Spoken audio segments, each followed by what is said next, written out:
Today, I'll discuss the 7 common shapes, stress, and counteract. Number 1. Hugging. Cause. When the midsection of the shape is heavily loaded, causing it to sink lower than the bow and stern. Counteraction. Even weight distribution of the cargo, structural reinforcement, and using ballast tank to adjust buoyancy. So, mali akong explanation ani niya. Kung ang tunga sa barko mas taas kaysa sa unahan ug likod, mao ni ang gitawag nga haging. May tabo ni kung ang barko naa sa usa ka dakong balod nga nag-alsa sa tunga samtang ang unahan ug likod naa sa mga troughs. Makaresulta ni og grabe nga pwersa sa deck ug stress sa ilawom sa barko. Mao ni ang mga contraction niya. Tarungon ang cargo loading, dapat even sila og distributed. Number 2 is sagging.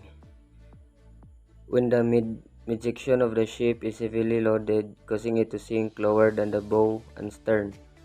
Counteraction. Even weight distribution of cargo, structural reinforcement, and using ballast tank. So, muna yung explanation po niya. Mao ni ang kabliktaran sa haging. May tabo ni kung ang unahan ug likod sa barko mas taas kaysa sa tunga. Ang imong i-counteract niya ang pagbutang sa kargamento dapat husto ang aron malikayan ang imbalance. Number 3 is rocking.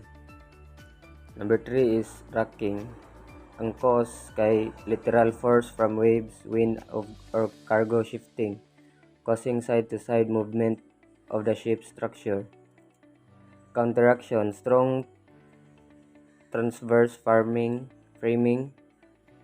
container lashing, and securing cargo properly. So, ang number 4 kay pounding. Ang cause kay when the bow slams against the water surface in heavy sea, leading to stress in forward parts of the hull. Counteraction. Reduce speed in rough seas, strengthen the hull in the bow section, and use reinforcement plaiting. So, muna akong explanation niya. Kung ang barko labaw na ang unahan, ang mao ni ang bow magsigi og lupad-lupad og musangit sa tubig, mao ni ang pounding o slamming. Ang imong buhaton para di ni may tabo. Kung grabe ang dagat, kinahanglan i-reduce ang speed aron malikayan ang kusog nga impact. So, number 5 kay panting. Cause repetitive and in and out movement of the hull plating near the bow due to wave pressure. Ang counteract niya kay painting beams and stringers in the forepart of the ship. So, kani akong explanation niya. Ang painting kay kanang pag pilit-pilit sa unahan, mao ni ang bow kanang magpilit-pilit sa unahan og likod sa barko tungod sa pressure sa balod. So, ang imong buhaton para di na siya may tabo, butangan og painting beams og stringer sa unahan og likod sa barko aron malig-on ang hull.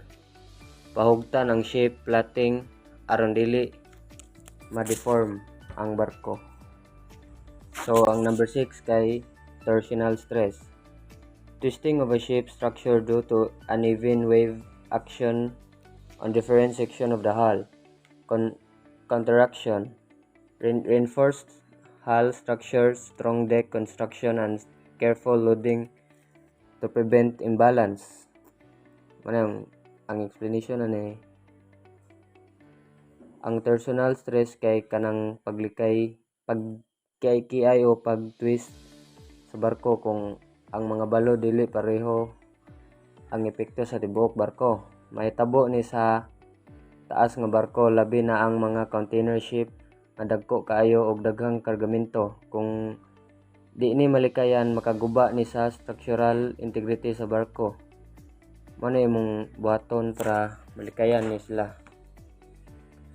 Ang hull construction dapat solid og adunay torsion resistant sama sa paggamit sa transverse bulkheads and reinforced deck. Number 7 kay shearing stress. When different parts of the ship experience opposing forces, particularly between the upper and lower section, counteraction, strong longitude reinforcements, ensuring proper continuity of structure member, and monitoring stress level. So nganong importante man ni sila sundon karong kining mga stresses dili malikayan sa barko, pero kung mahibaw-an nato kung giunsa ni sila mahitabo og giunsa paglikay, mas safe ang paglayag. Dili lang kini nag-igo sa pagprotekta sa barko kundi sa kinabuhi sa mga tripulante og sa seguridad sa mga butang nga gidala sa barko. Mao nga importante ang pagplano sa kargo, saktong pagdumala sa ballast water og